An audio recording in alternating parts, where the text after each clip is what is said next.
Hi guys, this is Erica Weston with Fox Sports Midwest, and you're listening to my favorite St. Louis Blues hockey podcast, Let's Go Blues Radio.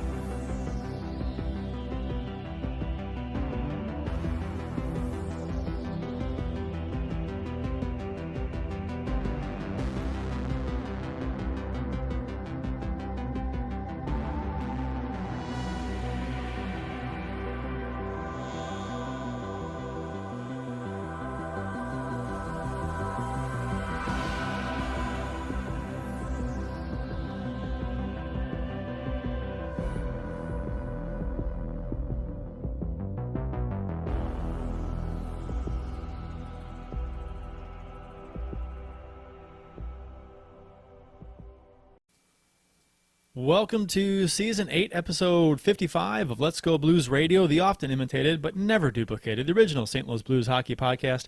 We're broadcasting live on Wednesday, March 4th, 2020. This is franchise episode number 241 all time. Your hosts tonight are yours truly, Kurt Price, Bill Day, and Jeff Ponder. And for your listening pleasure, for the next little while, we'll be talking Stanley Cup champion St. Louis Blues hockey.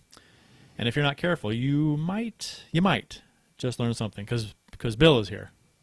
And true. He's a learner. He's the only one that knows anything. To interact with the show on social media, follow the show on Twitter at LGB Radio. My handle's at Kurt Price. Bill's is at Billy Blue Notes, and Jeff's is at JPonder94. Follow us on Instagram, like us on the Facebook, and please subscribe to our YouTube channel, where the show is broadcast live each week, every week, year-round, with including Jeff Ponder's summer series. By subscribing, you are notified when the shows go live, so that's to your benefit, really. For those of you watching live on YouTube right now, feel free to comment in the live chat, and we'll address what we can. The world-famous website is letsgoblues.com, where you can listen to or watch past episodes of the show, browse the fan discussion forum, as well as get some cool St. Louis Blues-themed T-shirts and stickers that helps support the show. Guys, welcome to another thrilling episode of Let's Go Blues Radio. Thank you for welcoming us to our own show. Happy to be here. Hope I can help the team. Yeah, it's really great to be here. What comedian was that? Steve Martin. Right? Oh, it was really great to be here. Yeah. Yeah.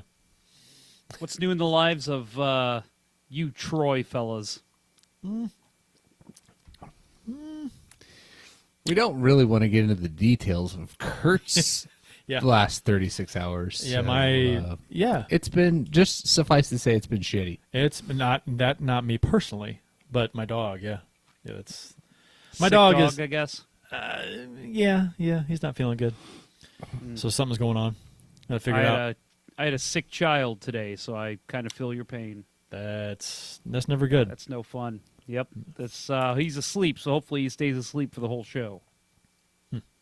Hopefully my dog stays asleep too. Yeah. Let's hope. He's eating a combination of rice and oatmeal right now, so We that's did how it's put going them for in him. the same crate, so hopefully they both just lull each other to sleep.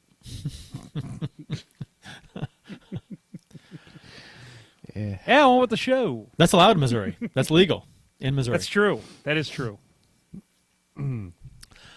I don't. We have any announcements, Jeff? You have a giveaway at some point, right? Yes, you're doing. I didn't have anything. Yeah, I mean, thanks for springing this on me live. we can just go to the beers. We'll just go to the beers.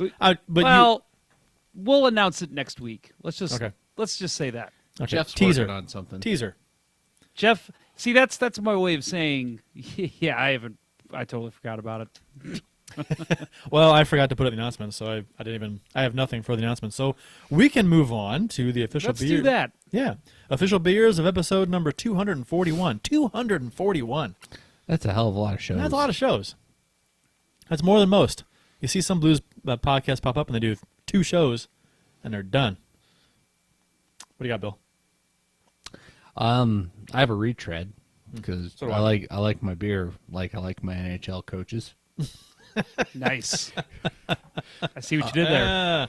I like that. No, it's I still had a couple in my my beer collection, so I thought I'd go back to, as I called it in my tweet, Shen Binner. Oh, nice. The Barrel Aged 1050 by Oscar Blues. Okay. So we're closing in on the end of the official stout season. I always kind of feel like St. Patrick's Day with when everybody drinks Guinness. Yeah. It kind of is the end of stout season for me. Okay. But, I mean, I'll drink it all summer. They go out with a bang. Right. What you're saying? Well, kind of. Because I mean, Guinness is it's not a heavy stout. No, depends on which version of Guinness you go with. Well, And the version that we can get here.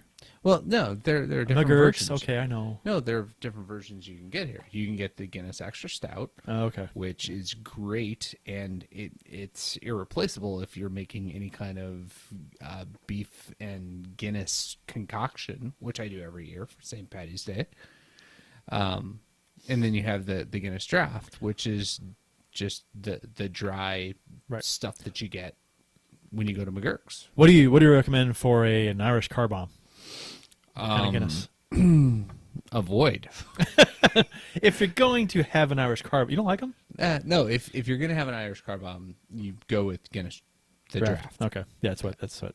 You go with what gives you the creamiest, thickest head. That's the only way to go. I knew you were going to jump in there. I just knew it. I'm like, oh, there he goes. Just put it on a tee and out of the That's park. right. Yeah, you guys, you just set it up for me, and I spike it over the net.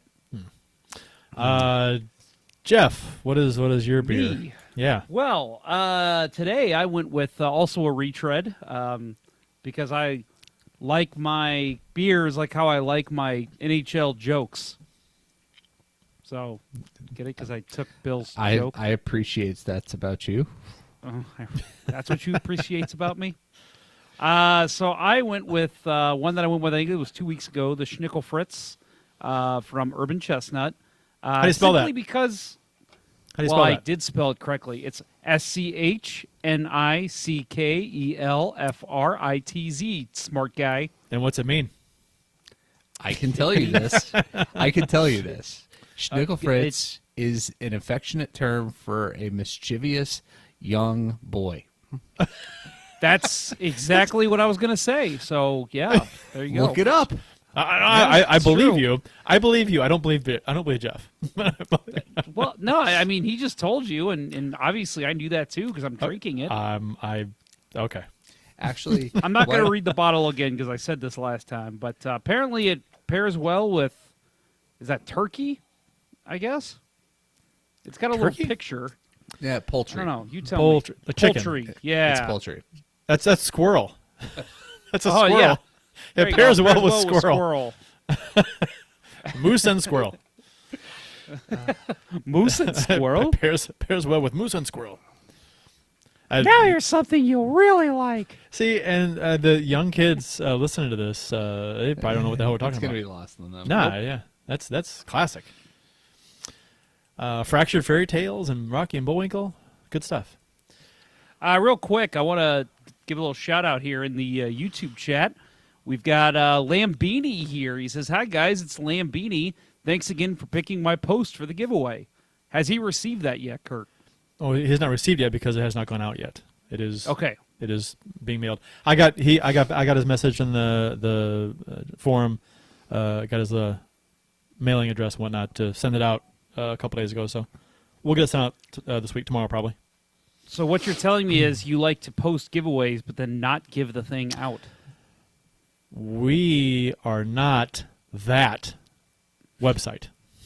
Ah, okay. We do not do that. We'll leave it at that. Another website does that. We do not. We are true to our word. Blues Hockey Podcast? No. Two They're- Guys, One Cup? No. They're good Last people. Minute Blues Podcast? What is that? That's the New Rivers Podcast. Rivers has a new podcast? I think he has I think he's involved in 178 shows now, Well, possibly. if you just throw stuff against a wall, something will stick eventually. You just, keep your chin up, Jamie. Something will work out for you. Yeah. Says the guys recording live from their basements on a Wednesday night. Live from my mom's basement. Keyboard warrior. According to Jamie Rivers, we broadcast live from my mom's basement. That's true. That's true. Your mom is very nice. She always bakes me cookies when I come over. Oh, you should the smell in the house too with the cookies. Yeah, it's amazing. It's And fantastic. makes me breakfast the next morning. That's and I can hear from 40 minutes away my dad getting in his car and driving over to your house right now to beat the living tar out of you. Yeah. I love you, Mr. Price. But you have no idea. Right. Marla is like an amazing, I guess not pastry chef, Baker. but baker. Baker. She has a business. She has had a business. She has a small business, cake making, and she is fantastic. Yeah. I not just the taste of the cake, but the decorations. It's like better than you see in most professional cake shops in the area. It's really amazing. So she does a good job, and been doing it her whole life. My beer. I'm gonna skip over me here.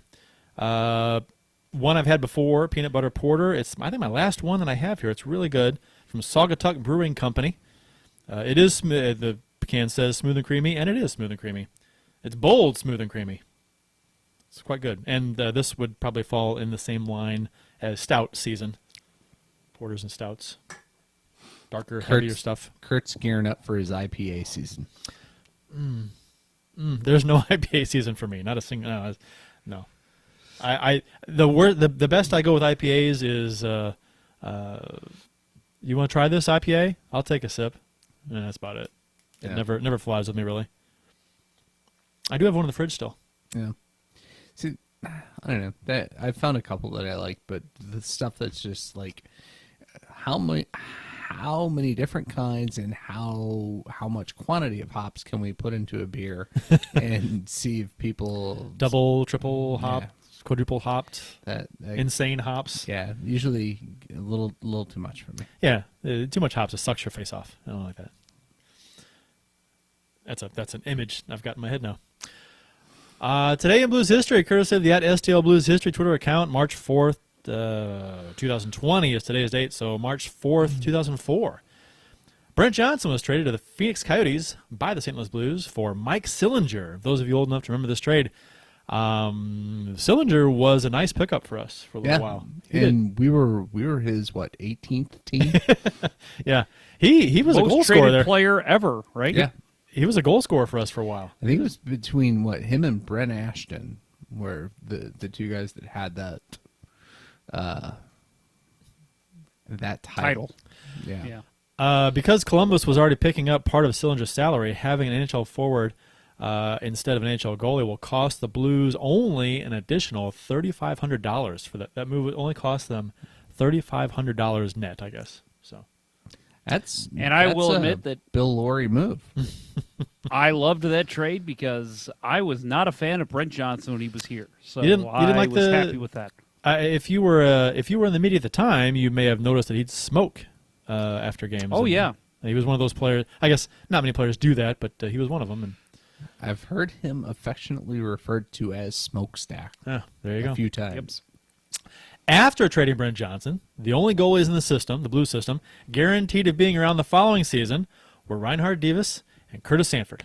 Oh, And the the Blues had Sanford Davis era. and the Blues had the option on Osgood, which they did not pick up the following season. Because the following season was a lockout. Right. So it was lost to lockout. And coming out of the lockout, the 05-06 season, the Blues goaltenders were Sanford, Bakashua, Lalime was the pickup, and Patrick Davis, Lalime. who was supposed to be, coming off a good year in Ottawa. Right. Oh, no. And the first thing Awful the playoff, first though. thing I remember about him in a Blues uniform is home game against the Rangers early on in the season. Yes, Martin Ruchinski. Yep. Shot off the glass, off his back into the net. You know, wasn't there were rumors that he had LASIK surgery before the season started, Yep. And ruined his and it screwed up his vision. Yep. Yeah. And there was also rumor that there was a goaltending equipment rule change as far as what you could push Right, off, how you could push off side to side. Like There were Right, the cheaters. the skate cheaters. The skate cheaters. You couldn't have them anymore, and Yep.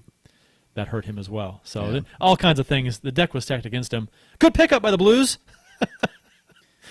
I'll admit, when they got him, I was excited because I was thinking, okay, well, it's an upgrade from Divas and Sanford. I but agree.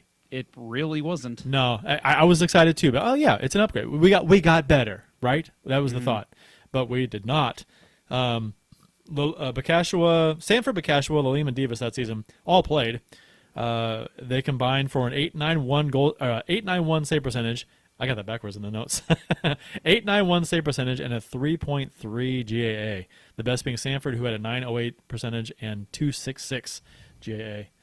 And not too good. I mean that was the kind of like the Mighty Mouse version of the Blues at that point, right? That when Sanford and Divas, no name goalies whatsoever, came along and just gave you the valiant effort every night. Usually came up short, but they fought for every save, and I wanted Bacashua to be successful so everybody. bad. God, he was so highly touted. He was highly touted, had a cool name. Had a Right. cool mask at the time, Right. I believe. Right, He had a cool nickname, Cash. Right. Oh, yeah. And he had a Jason Voorhees reference on his mask. Yes. Yeah. I mean, Yes, he did. What's not to like? And that he just did not work at all. Brent Johnson played only 7 games with Phoenix. He was in the article that SJL Blues History attached to the tweet. He talked about how excited he was to go to Phoenix and how pumped he was to get more playing time and get the fight for the number 1 job. And he played 7 games there in Phoenix. Played well, 914 save percentage, 259 GAA. Then spent 4 years with Washington and 3 years with Pittsburgh. Didn't put up bad numbers with either team. But yeah, but I mean that era, so it's the lockout, Yeah. and Phoenix wasn't going to pay anybody any money, yeah, right? Coming out of the lockout, and neither were the Blues apparently. well, no, because Bill Laurie didn't get his basketball team, and, Right. Fucked us. Well, here's for a 5 little, years. here's a fun little thing for us Let's Go Blues radio listeners. Little tease for the summer. Brent Johnson, quite possibly, might be one of the guests. Ooh. So if you want to hear more about Brent Johnson, make sure you tune in this summer. If you can find out what his favorite brand of cigarette is, I'll buy you a beer. I'm going to go with Marlboro. I'm not asking you to Reds. guess. I'm asking you to actually get the info from him. But if I get it right, you going to give me something? No. Okay. But, well, if you got it right, then you would have found out. So, yes. Well, I haven't interviewed him yet. What I'm saying is if you guessed Marlboro and he tells you Marlboro, then you will have found out what his favorite cigarette is, and then you will have won the beer. Oh, well, Right. I will win the beer. Okay. So what's going to happen? All right. Go ahead and settle that. May 4th, 1970. The St. Louis Blues beat the Boston Bruins 3-1. Boston's Derek Sanderson swung his stick at a Blues fan as they held up a sign that read, "Biggest chicken of them all." The program from the game was included in the tweet, and it shows Al Arbor kind of doing a stop there on spraying some snow, and he's wearing glasses. And so, which brings me to a question for you guys. Who was the last NHL player to wear glasses? Do you know the answer to this? I do know the answer. I do. Last NHL player to wear glasses during a game. I'm just trying to think of ones that Anybody in the I don't know. YouTube chat know? Anybody YouTube chat know? I assume that's not the guess from Jesse Hill's previous Paul Mall. Yeah, that's, I don't think he played in the NHL. Yeah, Paul Ball non-filters. I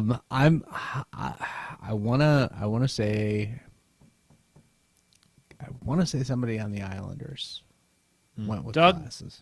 Doug Alsabrook, was that his name? No, that's not the answer. So No. Yeah. I remember Not- that guy wearing glasses. Not the answer I found. Okay. I assume my source is correct. Okay. But Al Arbor. The Was it- picture. was yeah, it? I was Yeah. I was thinking that it was probably Al Arbor, but I don't know. I for should sure. I should have given you a hint. It's right in front of your face, guys.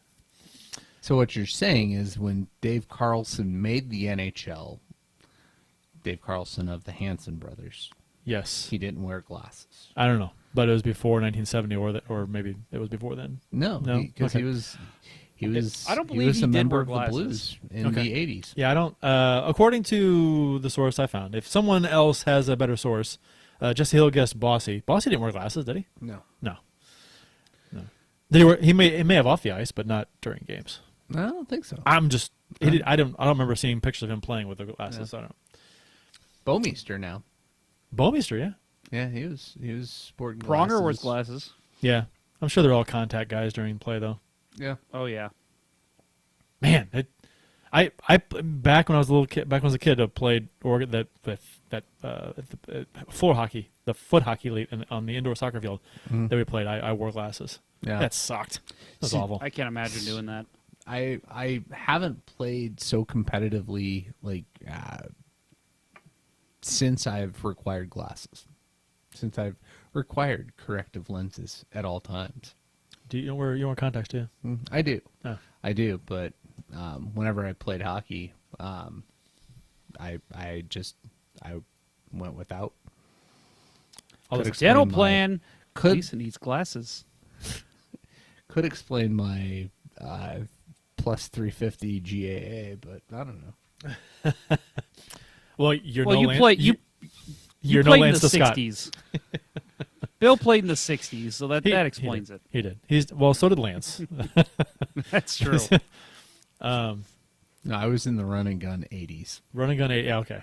So your I was 8.95 save percentage was not too bad. I was taught stand-up goaltending. Oh well, is that right? Mm-hmm. Okay. I was. I'm sorry. No, that's why I love Patrick Waugh. Patrick Waugh made it okay for to plan play butterfly the whole time. Rapid fire tidbits from around the NHL. The salary cap projections for next season have been talked about. I guess 84 million to 88.2 million is what's being projected, up from the current 81.5 million. But of course, it's dependent on negotiations with the NHLPA. So if it's closer to 88 million, That sounds like we could get Petro under. yeah, that's a game changer for the Blues and Petro. I mean, that's I think the PA is going to be going for smaller, though. Don't you guys think? Yeah. yeah. 'Cause Well, the they did- higher it goes, the more escrow they pay. Yeah, and they went for lower last time too. And last time it was projected to go up by 3 million and only went by 1.5, something like that.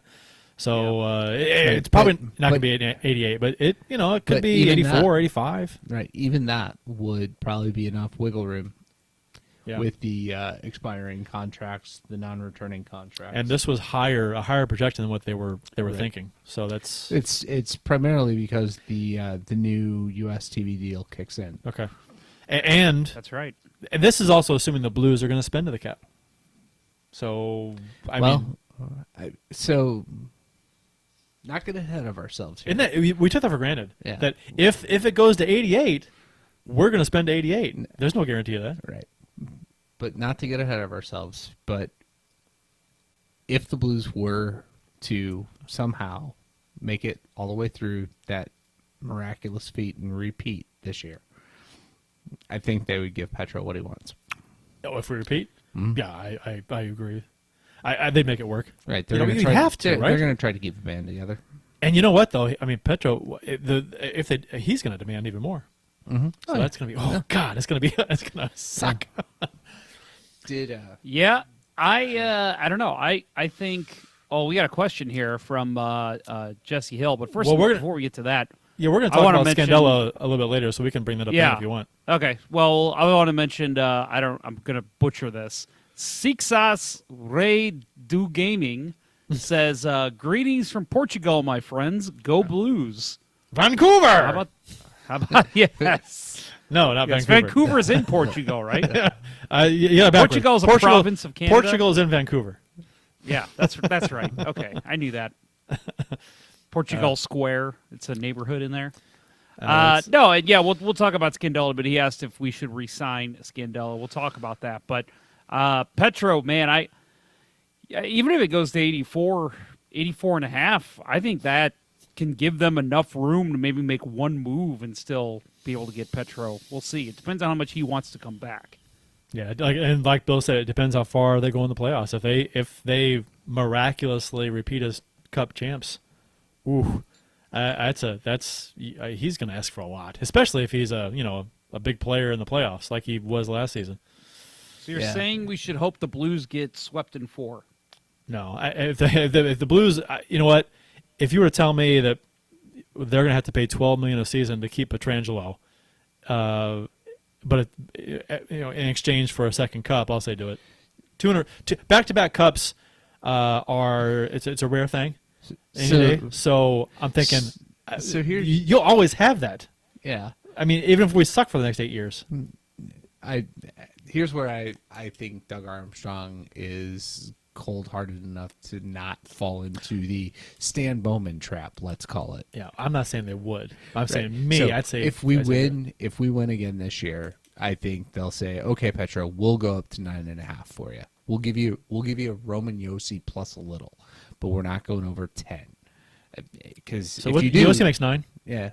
So they'll essentially do a little more than Binnington Right. Allen. Right. Yeah. I think so. And yeah, they won't overextend. Armstrong's smart enough and again, cold-hearted enough to say, you know what? I can't mortgage the future. I can't pay you for what we have done because I've already paid you for what you've done. And he did that with Steen too. And That if he was already the walks, issue there. And if he walks, look what Colton Parayko's done. I know. over the last 10 games. And we're going to talk about him too later on, and about how he's oh my God, and we also have Justin Faulk. Justin Faulk. I'll tell you guys, in my NHL 20, Jake Wallman has turned out to be quite the defenseman. So that's something. It's because you immediately put him on the top line and refused to move him. Have you watched 8 hours of footage on? No, Mr. only Wallman? 7.5. 7.5. See, you got to get to 8. So I don't know that much. If you don't watch 8, you don't know anything. Yeah, and God bless Eric Foley. Both Foley and Wallman are former Providence College Friars, so I special place in my heart for them. But somebody who gave up 8 hours of their life to watch footage on Eric Foley, and the guy's probably got to retire because of concussions. That's a poor return on investment. That's all I'm saying. Mm-hmm. The Islanders' Johnny Boychuck. Did you guys see this? The skate to the face. Yes. Oh, I Hard to did watch. not. it is. I got. You the don't link need there. to see it. Yeah, You don't need to see it, Bill. Oh, you need to see it. I'll click on it. But I have stopped watching Montreal Canadiens games at this point. So The Islanders' Johnny Boychuck takes a skate to the face in a game versus Montreal. A slow-mo clip shows the blade kind of slicing between the eyes a little bit, kind of on one eyelid. Reports are that it sliced his eyelid and eyebrow, but not his eye. 90 stitches by a plastic surgeon to fix it. Boychuck caught a skate in the throat last season. why has he not retired? Someone's trying to tell you something. But it's oh God, that just it was a game on the island. Yeah. So they have great plastic surgeons on the island, from what I've heard. I hope so. That is just the way that it's not just a matter of the fact that it caught him. It wasn't like he was still, and the way the stick or the skate just came up. Yeah. So Oh God, that was freaky. Yeah, it's Arturi Lehkonen, and the Isles goalie tripped Lehkonen, and as he's going down, his back skate comes up and goes right across Boychuck's face. People online were saying it was a dive. Not skate to the face dive. The trip. Yeah. Oh, I was gonna say. Yeah. No. Dive forward, skate comes up. That was bad. I don't. It is, yeah, it's I was telling somebody the other day about how there was one time where I went down. I fell to the ice. Somebody was coming towards me to get to the puck, and I'm not kidding. I could feel the blade as he went across my face, go against the bridge of my nose, and it was the side of the blade, so I didn't get a cut or anything. But I remember just thinking, if he would have turned his skate another half centimeter, I probably would have gotten sliced. And Well, that scary to think about. happened to Shen. Shen got a skate to the neck, and it shaved him. Yeah. It shaved some layers of skin off. Really bad razor burn. Yeah. He had a bandage on it for a while, and you can still see the mark there. Yeah. The Taylor Hall one from when he was. Oh my God, that was He looked bad. like Frankenstein. That was pregame skate. Yeah. Yeah. That was He fell and not pregame skate, but not morning skate, but Yeah. it was pregame skate. it was pregame skate. Yeah, it was before a game. Right. I was thinking His own teammate. It was I think he fell on a rut in the ice, and his teammate just. That was came against the across. Blues, right? I don't think so. I thought it was. I could be wrong. I don't know. Yeah. I'll see if I can find it. I don't recall that. I'm going to say no.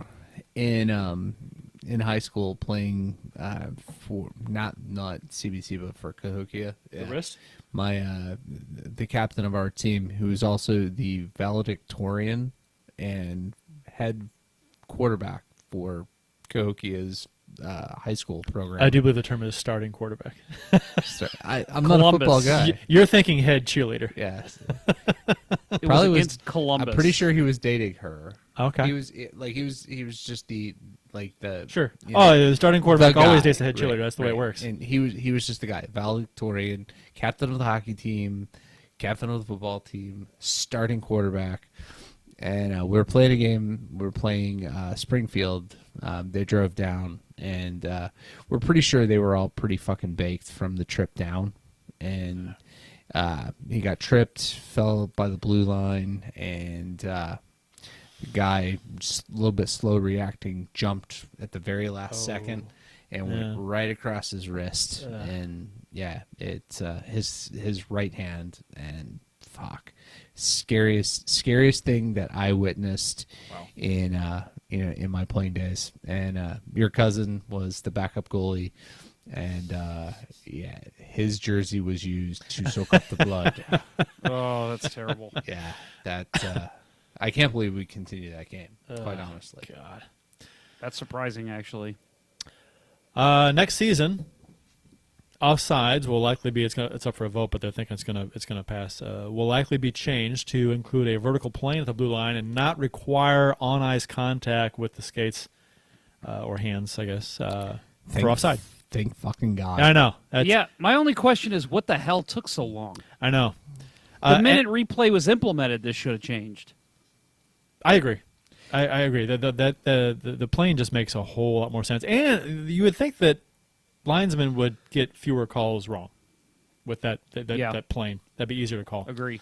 I think what'll be interesting is, does that lead to actual fewer on ice offside calls, and they'll rely more heavily on replay. Well, see, I'm of the opinion they call too many off. I mean, like really close calls. Mm-hmm. I think they call too many of them because I think they call too many offsides and too many icings. Yeah, I do too. Yeah, I do too. Because if it's so close, it's like toss up. Don't call it. I mean, and if a goal happens, let's go to replay. Yep. See, I'm on the opposite end. I want to see less replay. So if you think it's offside, call it. Because I'd rather not have the hype of having a goal taken away rather than seeing that.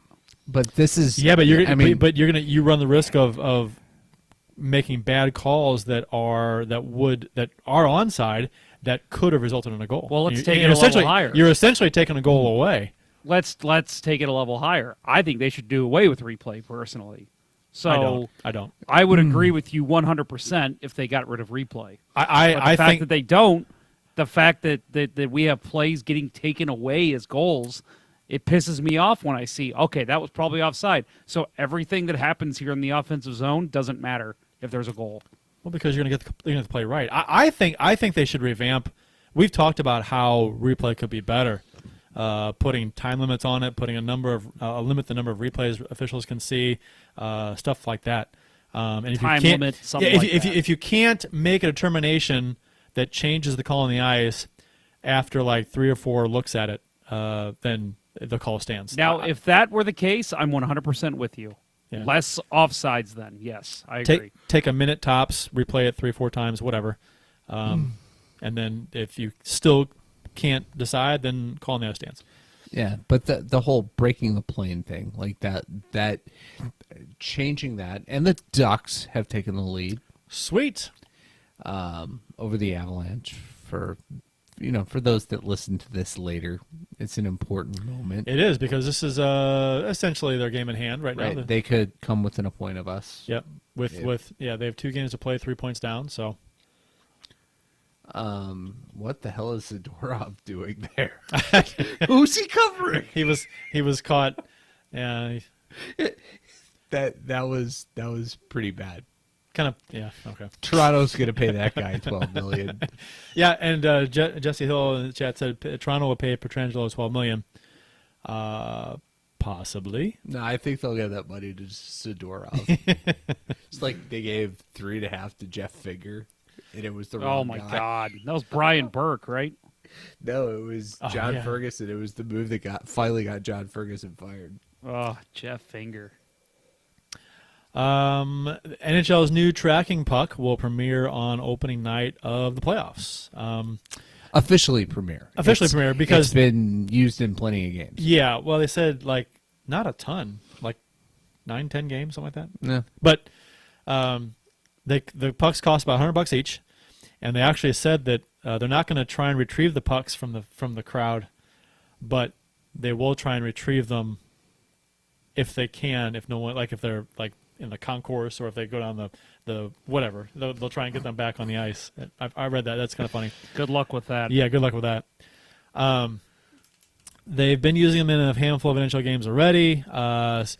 They asked players if they could tell the difference, and after the fact, and Sidney Crosby said he noticed a difference right away in how the puck felt. He said the edges were a little different, and that's amazing to me. That visually, it's got to look. It's amazing, but is it surprising though? It's not surprising. I'm just fascinated by the how talented some of these players are, that they can pick that up when you're wearing gloves. And the puck's at the end of a stick, and your stick's got tape on it, and there's ice and snow, and you can feel the difference on the corner of edge of a puck if it's more rounded than another puck. That's nuts. What was So I think I know. I was just going to say, what's the context of him saying this? Because they used a puck in testing in the game, and they asked him afterwards if he noticed a difference, and he goes, "You know what? I could tell the difference in the edge of the earth." So that's. But So I I guess think what he your was talking answer- about was that he, being Sidney Crosby and hockey obsessed, he masturbates with hockey pucks. Right. So wow. So glancing over that, Kurt, I guess your answer to the question is: do you think you could tell a difference? Is no. No, probably not. Bill, what about you as a goalie? You think if a couple of these pucks were shot at you, and there was we're going to shoot 10 pucks at you, and 3 of them are going to be this new special tracking puck, you think there's any way you'd be able to tell a difference? They're made of the same material. Yeah. They're the same weight. I think with the right design, no, you would not. You wouldn't be able to tell it. Where I think it would change is how quickly does it does the fact that there's some microchips in it impact how long it stays cold. Does that just even a tiny fraction of heat come off of that because of and does that lead to the puck bouncing? That's what I would worry about. They said they're going to change the puck out every 3 to 5 minutes, like they normally do with other pucks. Yeah. So I don't know if that's it's a good question. They've done testing, so I don't know. They actually shot the article that from TSN says in lab tests they shot it out of a cannon 170 miles an hour, time and time and time again against crossbar and stuff, and they couldn't break it because previous models of this tracking puck would break and shatter in testing, and the NHL wanted to know how fast it had to be going before it broke, and they got to 170 miles an hour, and they couldn't get it to go any faster out of the cannon, and it still didn't break. So they're thinking. Well, you know, the first time they tested these pucks, right? It was in the All-Star game when Patrick Kane exploded that puck on Brian Elliott. That was the first test of these tracking pucks. That was a long time ago. Yeah, it was. And- No, these are interesting, and I think Bill, you bring up a good point. But you got to figure that the NHL and whoever's working on with this, I don't know if it's SAP or I didn't read the whole article. I'll admit, Yeah, but they fired the previous vendor, Jogo. It was a German company, and it's a 3-letter acronym, I believe now, but it's not SAP. Okay. SAP Well, is just their data analytics. you got to company. figure that they've done their research. They are aware these pucks aren't going to make a big difference in terms of bounciness. I have to assume the NHL did their homework here, but that is obviously probably my biggest concern as a player as well. Because I don't know, I feel like just watching Blues games, the puck got randomly bouncier, like in the middle of February. So I don't, obviously they haven't released which games it was used in. They said it was completely unbeknownst to everybody on either side, but there have been a couple of games where it's like the puck's been inexplicably bouncy, and I'm just hoping that that's not what it is.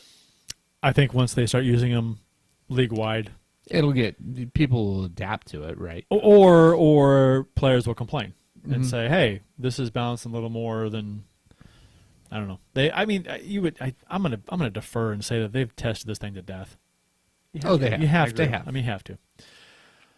In Canada, they measure things in Gretzky's. I love this newspaper headline. The Saturday Star, which is is it the Toronto paper? Toronto Star? They Makes sense. referring to the coronavirus, they call it the Gretzky of Viruses. One of the comments in social media was, it won't get anywhere this early in its career without a McSorley of viruses, which was pretty funny. And then the conversation spiraled into a number of viruses that were more appropriate to be called the Gretzky of Viruses. And that was my point. This is not the Gretzky of viruses. We've No. seen the Gretzky of viruses. This is like the Ty Domi of viruses. This is it's got potential. It's a pretty good fighter. He's not doing a whole lot of damage yet, but he could hang around for a while. I don't know. So you don't put it at like Dave Andrechuk status yet? See, if this is the if this is the Gretzky of viruses, then what's Ebola? Ebola's mortality rate was like 30% of those that got it died. Yeah, Ebola, that'd be like there's nothing better than Gretzky. So That's what I'm there's nothing saying. You could even call that. Yeah, that's like giving the first figure skater in a competition a perfect 10 or a perfect 6 now. I guess they go 6s. You can't do that. You got to leave room for improvement. Which sucks if you go first in figure skating, which is why Olympic sports that are judged are bullshit. Agreed. If you skate a perfect program right off the bat, you will not get a perfect score. Ever, ever, ever. Cord cutters in St. Louis. And this is something that I brought up on Twitter, and I got a bunch of responses. It boggles my mind that if you want to watch Fox Sports, if you're a cord cutter, and I know you are, Jeff. Bill, do you stream or you have a certain... I am a cord cutter. Okay. So, legally, we're talking legally here. If you wanted to watch Fox Sports Midwest and get NHL Network with a streaming service, whether it be YouTube TV, Hulu TV, Sling TV, whatever, you can't do it. It's impossible to get Fox Sports Midwest and NHL Network on the same service. Isn't that stupid? Yeah. I'm a hockey fan, if I want to watch hockey, Blues hockey, on Fox Sports Midwest and get NHL's programming on NHL Network with a streaming service, can't do it. It's impossible. Yep. That's messed up. No, it has to be done illegally, and also, Or you buy two different services. Yep, which is ridiculous, and Right. You're paying stupid, $50 a and month goes against the point of Right. why people are cutting the cord. Right, and that you're just the asking thing people to steal to pirate streams. We're in this stupid middle phase right now in TV where cable companies are on the go and streaming is up, and eventually the future is going to be in streaming. I mean, whether it's going to be just a flat-out streaming cable service, but whatever it is. So all these contracts with all these companies, with like the NHL and with the Fox Sports Midwest, it's all dictated by these contracts with these cable companies. Once the fucking bigwigs realize that that is not good for business, it will be stopped. But in the meantime, unfortunately, that's just how it is. It was a Sling TV. It used to have Fox Sports Midwest, right? Yep. And now they don't because of a contract, the bullshit stuff that you see all the time. Right. Which they haven't had it for a while now. Right. And this weekend, YouTube was about to lose Fox Sports Midwest. But they extended it. Right. Yeah. And Fubo, which is probably the best sports streaming option. Like, they started off as a sports only thing, and they're the only one that does 4K streaming of sports. They have dropped it because that's who we were going to switch to if YouTube dropped them. It's at the point where there might not be a streaming option that will continue to carry it because the new owner of Fox Sports is just going to screw everybody over. The new owner, Hulu being TV Sinclair, has it right now, so that's probably your best bet. But still, that'll probably be dropped eventually. Yeah, I mean, they're trying to push as much, trying to work it. Sinclair's trying to work it so much, and everything's going to be in their favor. And eventually, people are just going to say we're not going to pay for it. Yeah. It's just rich people. It's the same story. Rich people wanting to get richer, not wanting to, want to make as much money as possible. It's not enough to make $100 million. You got to make $500 million or whatever it is. So, and the people suffer for it. So, it sucks. I was gonna say though, on the flip side of that argument, the part we didn't talk about is NHL Network. NHL Network was available on PlayStation Vue, which just shut down at the end of January. That's what I had been using. It's not available on any other streaming service, and it is. It's available on. Is it Sling? Is it? Yeah, on one of their orange package or whatever it is. Yeah, I think so. And I won't do Sling because I think it's on Hulu too. Is it? But Fox Sports isn't. Yeah, I didn't. That's the thing. It's not on either one of them. But Jeff just. Or I'm sorry. Yeah, Fox Sports is on NHL Hulu TV. Network isn't available Right on most streaming services, and that's the it's part on. that It's boggles on my Sling. mind. I'm pretty sure it's on Sling. You're the NHL. You own it. Why not put yourself out there? I don't get why it's not streaming on the NHL app. Why you Right. can't just pay $5 a month Right. to stream They did. NHL Network. I think on trade deadline day they actually did we're gonna simulcast on the fly. And I've read before that's all that they did. it's because again, it's contracts. Was it Comcast that technically owns a share of NHL Network? That's why, because Comcast wants it on their cable providers. But yeah, it's hopefully within the next contract we don't see that kind of crap. Sling says here that they have NBC, NBCSN, USA Golf Channel, and extra coverage on NHL Network for hockey. So they do have NHL Network. Pride Night was that kind of something that hit the fan this week in St. Not Louis. just in St. Louis. Yeah. Not just in St. Louis. Well, I mean, we're getting torn apart from across the league. That's what I mean. That's what I mean. The Blues, how they're handling, or lack thereof, Pride Night, or Hockey is for Everyone Night, which is what they changed it to. Here's All lives matter. All lives matter. The Russian Machine Never Breaks.com, which is a fantastic name for a site. I love that name. The author of this article, who is actually, she was on our trivia team. Yeah. Euripides. Yeah. Yep. Euripides. So that's kind of cool.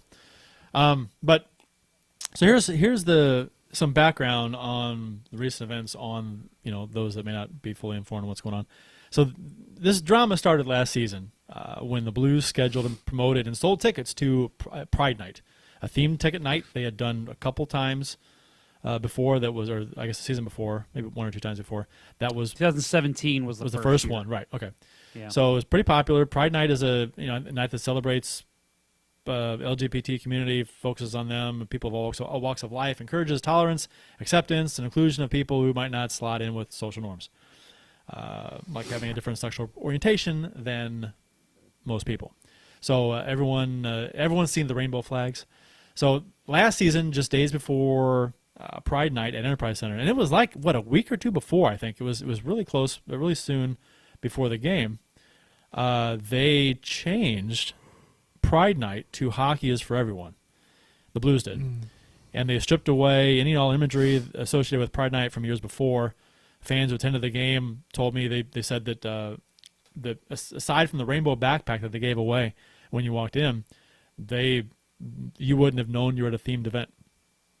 Yeah, and on top of that, real quick, I'll just add that they stripped everything off their site that said Pride Night, and they said, oh, yeah, see, it was never Pride Night. But Yeah. then somebody found there was one section of the site that still had it listed as Pride Well, Night. there are videos on YouTube that I think it was Today in St. Louis or something. They had someone from the Blues on to talk about the theme promotion days coming up, and they listed, this was before the season started, they listed Pride Night as one of the nights on the Today in St. Louis. It was clearly Pride Night. They just tried to cover their tracks. Yes, and they lied about it because after they changed it, they were asked about it, and whoever the representative was Caruso or somebody else, said that, it was never Pride Night. It's always been Hockey is for Everyone, and it was a flat out lie. And I was like, are you kidding me? What's going on?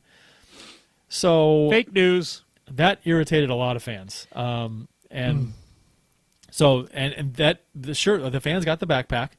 But at the game, nothing was done to celebrate Hockey is for Everyone, much less Pride Night, which is a stark contrast to what they usually do for theme nights, like a 90s night and WWE night, barf, Star Wars night. The Rizzo night, which is another story. If you're going to have a theme night that is a watch party for an away game instead of at a themed game for a home game, the Rizzo night would be one to do it with. Because you can do all kinds of other stuff. I think, to be honest, I think that would be one to do for a watch party. They'd have a lot of fun with that, I think. That's not the point of why they did it for a watch party, though. Let's be honest. I know. I'm just saying that I know there's all kinds of they're stepping all over themselves trying to cover their tracks on what's going on here, Yes. and it's embarrassing. Yep. Fans who attended the game were saying, aside from the Rainbow Backpack, you wouldn't know you're at a theme night in the game. Irritated fans. So nights like 90s night, Star Wars night, WWE, like I said, where they go all out with Jumbotron graphics, themed in-game entertainment, theme music, sound effects, characters walking around the concourse, blah, blah, blah. When questioned about the last-minute change, the Blues flat out lied, like we said, and just said it was not. That just made people angry. So fast forward to this year, where the Blues decided in their infinite wisdom to, instead of even having a Hockey is for Everyone theme night at a game, they changed it to an away game watch party at Enterprise Center, so the team won't even be in the building. They'd never come out and say this, but many season ticket holders won't be there for this game, which may be because there's a bunch of different reasons why people are saying that they did this. Maybe season ticket holders complained about That having, is 100% what having, I think it is. having to endure, Pride Night or whatever they're going to. Hockey is for Everyone, and the imagery that comes with that, or it could have been a high up in the organization, that upper management, ownership, whatever, that was not a fan, or people have also said that it was a local politician that was involved with the funding for the renovations. That as a stipulation for this, you do away with Pride Night, something like that. So that there's rumors going around, and each one of those very viable, understandable. reasons. The first one is the one that makes sense to me, though, because when they started doing this, there was a very small minority of season ticket holders who complained, and they said they're going to cancel their season tickets. And I think the Blues even offered something about, well, if you want to trade in your ticket, and I don't know. I think they offered some kind of ticket exchange program or something for like partial season ticket holders who complained. But that's the biggest reason to me. I mean, I don't know. Again, we're just speculating here. But their excuses they've had of, well, the whole NHL is going away and they're doing the Hockey is for Everyone night. Okay, first of all, that's not true. There are some teams, yes, that are doing the Hockey is for Everyone night, but you're seeing all over social media teams that are doing the Pride night still, flat out Pride night. I mean, we saw the Hurricanes change their logo for Pride night. So that's a lame excuse. And then the one that they gave, I don't know if you saw Caruso's official comment via email about how it was done because there's just so many promotional nights they can have, and the ticket demand is so high, and however the hell he worded it. Such bullshit, man. Come on, just be honest. We didn't want to do it. I would appreciate that more than some bullshit bald-faced lie. It was brought up. They had 3 scout nights. 3. I mean, I'm all for scout nights, but if you're going to say that, we only have so many home games and we can't do all these theme nights, you have 3 scout nights, and you have what? There's 12 theme nights this season or something like that? 8, 10, whatever it is. There's not a ton. You got 41 home games. I don't know. And someone else brought up, out of all the theme nights that you have, there are important ones. First responders. That's a pretty cool one. It's a pretty good one. People who put their lives on the line to save others. It's a cool night to celebrate them. Okay, that's one that's a respected theme night.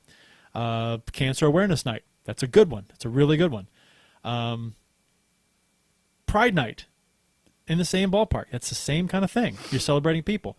And when you talked about the Rizzo show night, the Rizzo show night does not fit in with those types of nights. It's a fun night. It's a fun night, very popular. I get it. People like it and they love it. And the WWF night. Yeah. The 90s night. I mean, they're all that stuff. Yeah. Right. It's fine. I'm sure it's fun. I went to one of the 90s nights. I had a great time.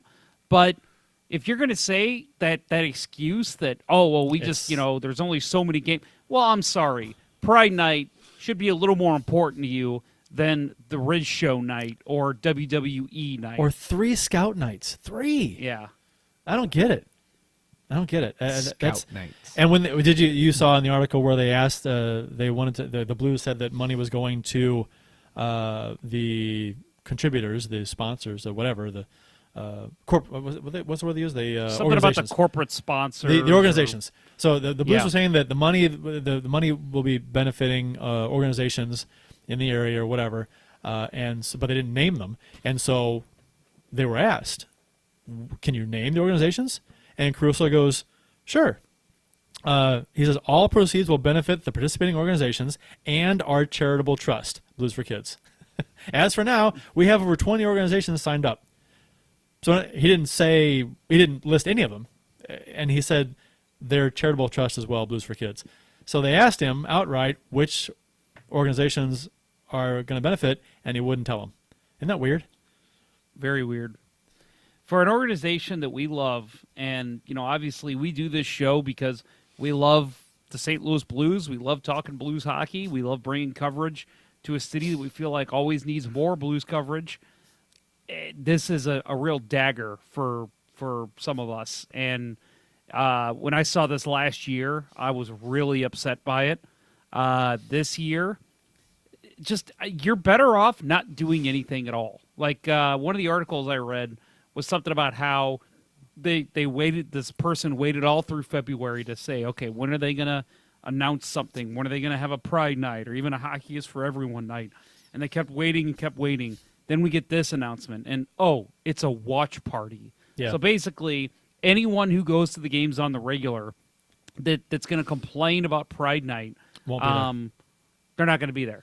And so, oh yeah, you people who complain about the WWE night and the 90s night, screw you. You're still going to put up with that.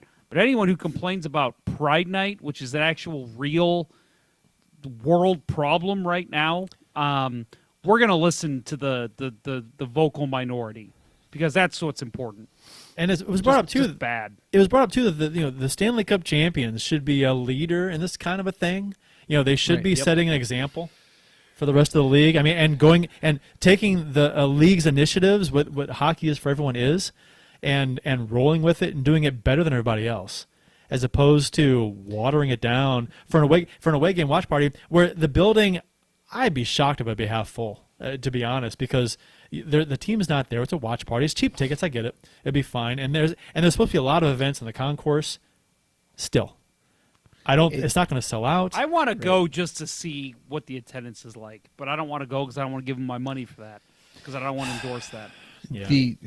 The best description of this whole debacle that I've seen is completely tone deaf.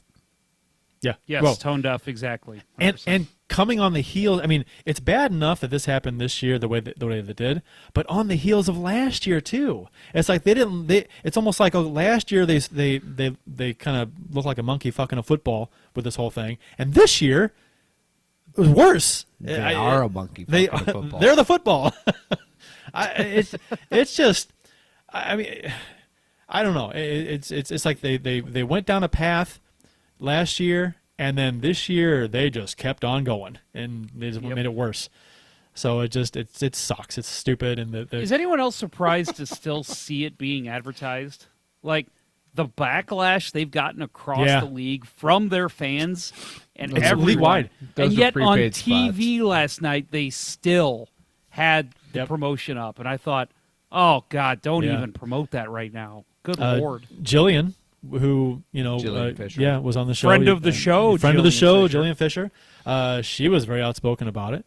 Wyshynski came out and was mocking the Blues for it. Just all these names, and it's not a good look on us. It looks terrible. And people, and you kind of see where people stand on things socially, on social media with some of this stuff, because some of the people, the comments that you see is like, wow, okay, some people just do not like Pride Night, or dead set against it, and you see all kinds of stuff, and it's like, man, why does it bother you that much? It doesn't affect you whatsoever. But I don't know. For me, I freedom of speech and all that, I get it. Like, you want to say that you're not in agreement with it, that's fine. But the way that the stance I've always taken, and this is something I look at too, the Cardinals have Pride Night, and you want to talk about sour, pissed off old people set in their ways. Cardinals fans, no offense, but hey, I'm a Cardinals fan myself, but I've been to games. I know the kind of people that I sit with when I go to the Redbird Club. They still have Pride Night.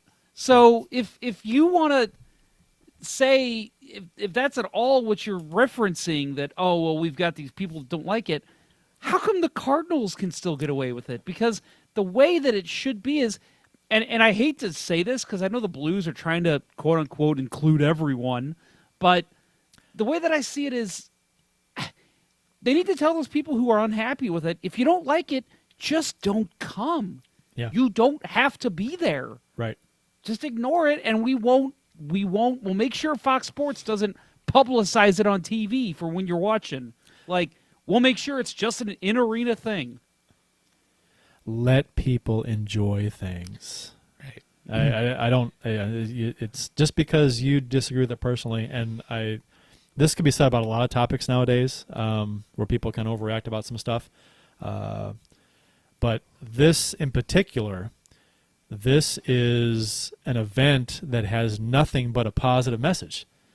There's nothing negative about this event, as far as the message. It's preaching. Right. Acceptance and tolerance. It's inclusive. Like, love everyone. That's the message.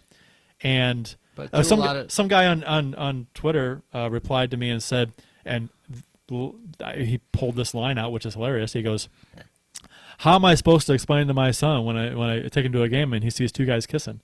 And I'm like, I said, I'm not sure what to explain. You tell him that those two guys love each other, and that's okay because that's what matters. There's your conversation. It's not hard, people. It's not hard. It's not, and kids are not born with this. right. I don't want to say bigotry. Preconceived notion. Yes, about they're not born with this thought that that's bad. They're right. They're natural thinkers. They accept that kind of a thing naturally. It's just kind of a weird thing to impression upon your kids that I know that's a that bad thing.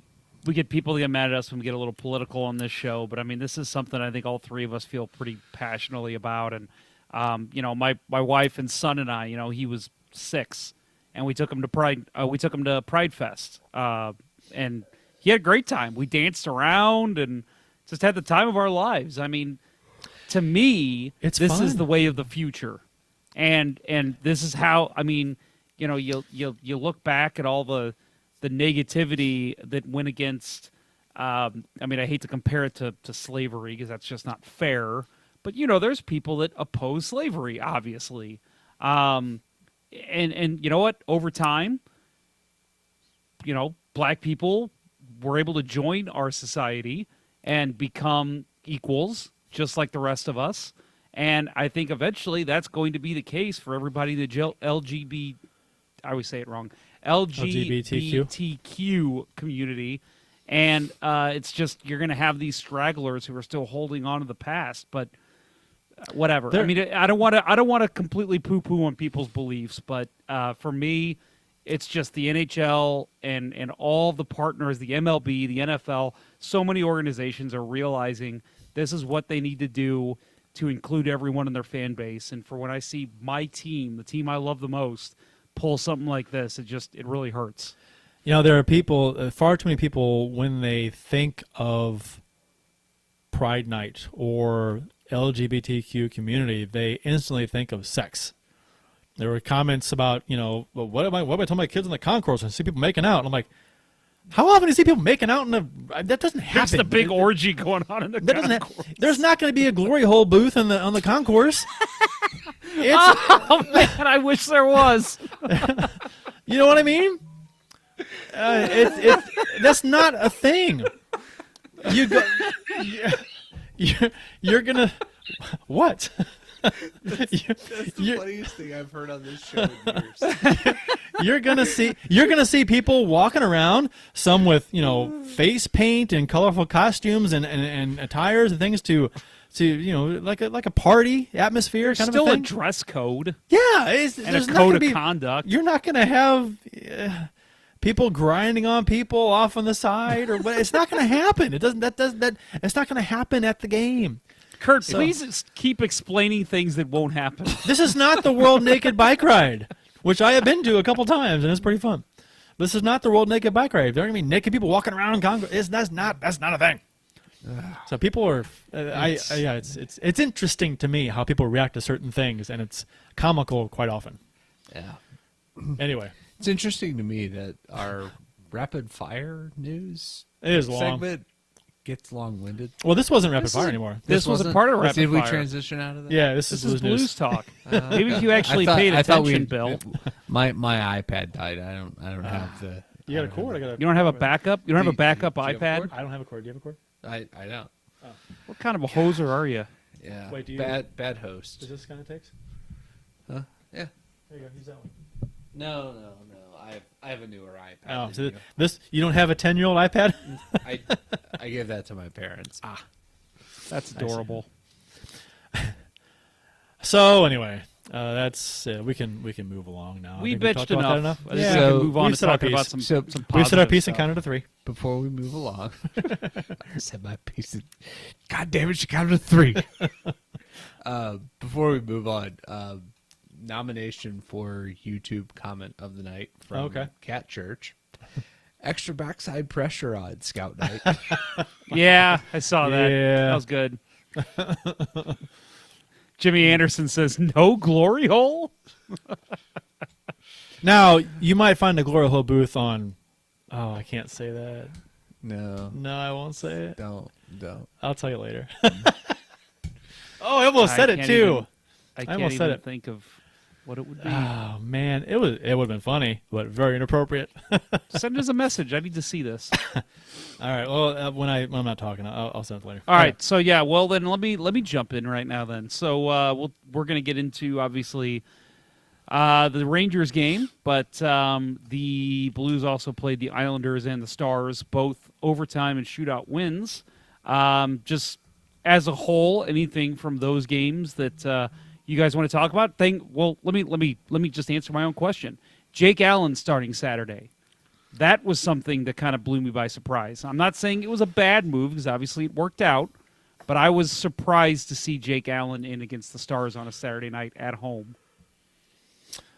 Oh, Kurt. See, it's a good thing. to say. I see why you didn't say that. That's good.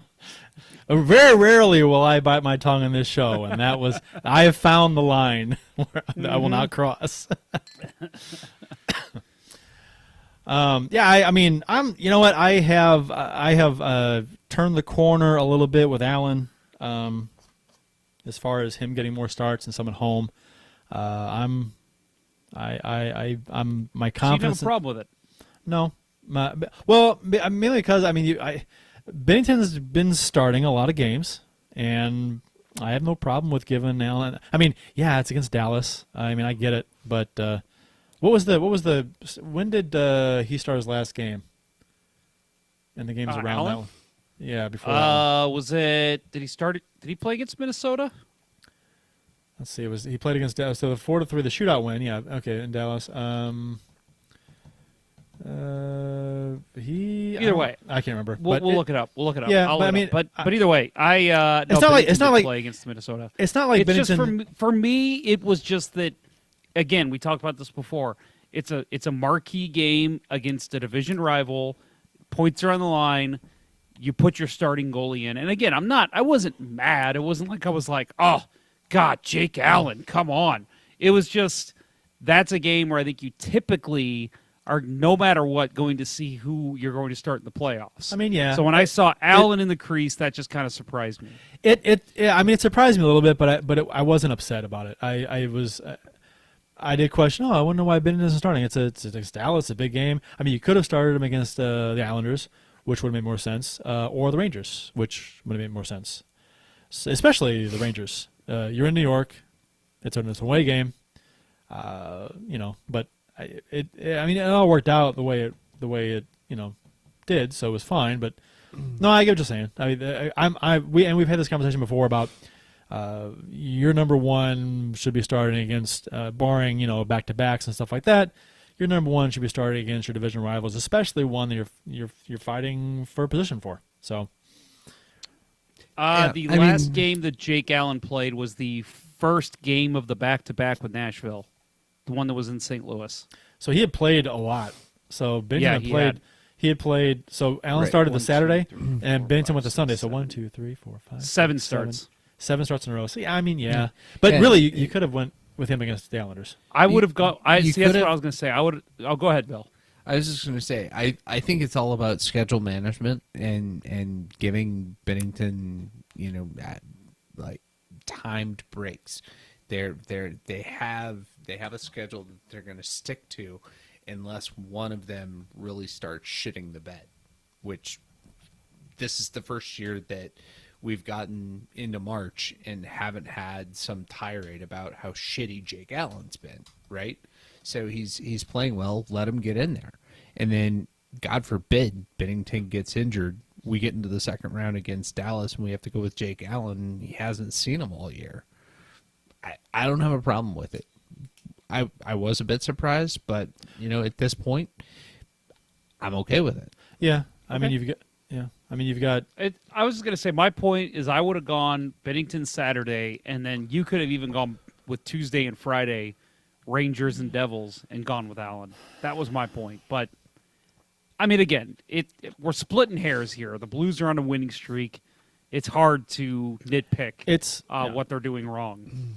I think I hope they're not starting Binnington too much, where they're going to wear him down a little bit, because he has started a lot of games lately.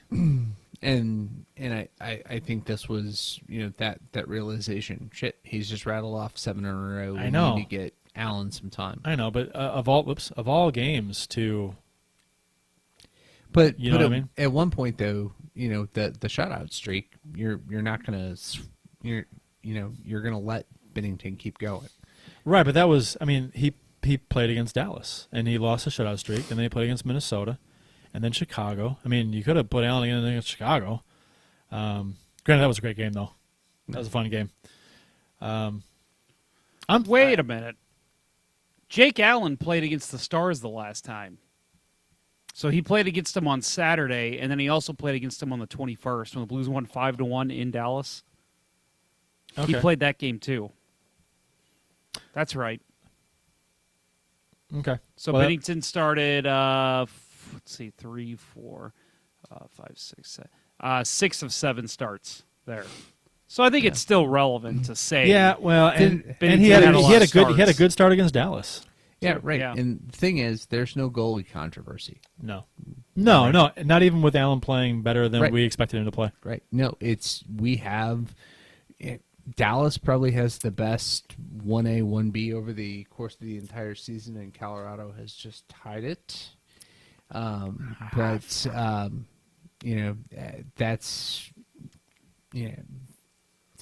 you almost have to think that game one, if Blues Dallas wind up, somehow Colorado passes us and we wind up with the Stars in the first round, they're not going to start Penn Bishop in game one because we've broken him. Blues broke him. Yeah. He's broken. So this is an interesting question. A Vegas Blues fan in the YouTube chat says, "You think that we'll start Allen against the Devils?" The game's coming up. So after the Rangers, you got the Devils on Friday. The 2 days off between the Rangers game and the Devils game, and then a day off, and then Chicago, and back-to-backs Sunday, Monday, Chicago and Florida. So you have a really easy schedule, a stretch of games right here. You got New Jersey, Chicago, Florida, Anaheim, San Jose, Ottawa. That's a cakewalk of a schedule overall. Florida is the best team there, and they're 4 or 5 points above playoff spot right now. Everyone else is near the bottom of the league. So really, ideally, you take New Jersey. You could. I would start Husso against New Jersey. Yeah, you know what? Why not start Allen against New Jersey? I'd start David Ayers against Jersey. I would start Allen against New Jersey. I would do Binnington against Chicago, and then Allen against Florida. I'd go alternate these next few starts. I'd be fine with that. Yeah, that's what I think I would do off the top of my head. And then maybe you could even do that with the Anaheim and San Jose games coming up too. Yeah, depending on how much you're playing at the time. Yeah, but I think I would go Allen, Binnington, Allen the next three. I mean, next couple games you could just go Allen, Binnington, Allen, Binnington, Allen, Binnington. Yeah, right. And then back to Binnington full time. Go back and forth. Yeah, we'll see. 8 wins in a row. Last night versus the Rangers, the Blues won 3-1. Rangers come into this game on the outside of the wild card race, looking in a few points behind the Columbus Blue Jackets. They were playing pretty good hockey, but were losers of 2 straight coming into this game, losing to Philadelphia in back-to-back games. That's rough. Well, really, where their season went off the rails is when Shesterkin broke his rib in the car accident. Yeah. He was their Binnington, right? Yeah. He was the guy that wasn't on the radar that came in and really displaced Henrik Lundqvist from even dressing. And I think that's the only reason they didn't trade Georgiev at the trade dedeadline, because that happened the day of the trade deadline, right?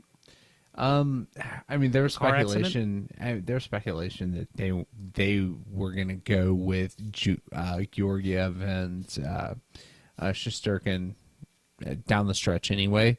Lundqvist had gotten to the point where he was just like the third wheel practice goalie and was starting to drift into retirement. and they pulled him out. And not to say that Lundqvist was bad. I watched the game on Sunday between the Flyers and Rangers. Lundqvist wasn't bad. His defense was awful in front of him, but his better days are behind him. Absolutely. So are many pucks. Thanks for that. Philadelphia, beating the Rangers twice. They're on fire. 3 points behind Washington for first in the Metropolitan Division. Before that, the Rangers have won 5 straight. So Binnington was in net. Stopped 25 of 26 Rangers shots. Looks good. Binnington's last 7 starts, which he's getting hot. I guess people like to say he's getting hot at the right time. We'll see. There's still a lot of hockey left. But his last 7 starts, he is 6-1, 6-1-0, with a .932 save percentage and a .157 GAA, and with 2 shutouts. Yeah. So he's been pretty fantastic. The Binnington of last year.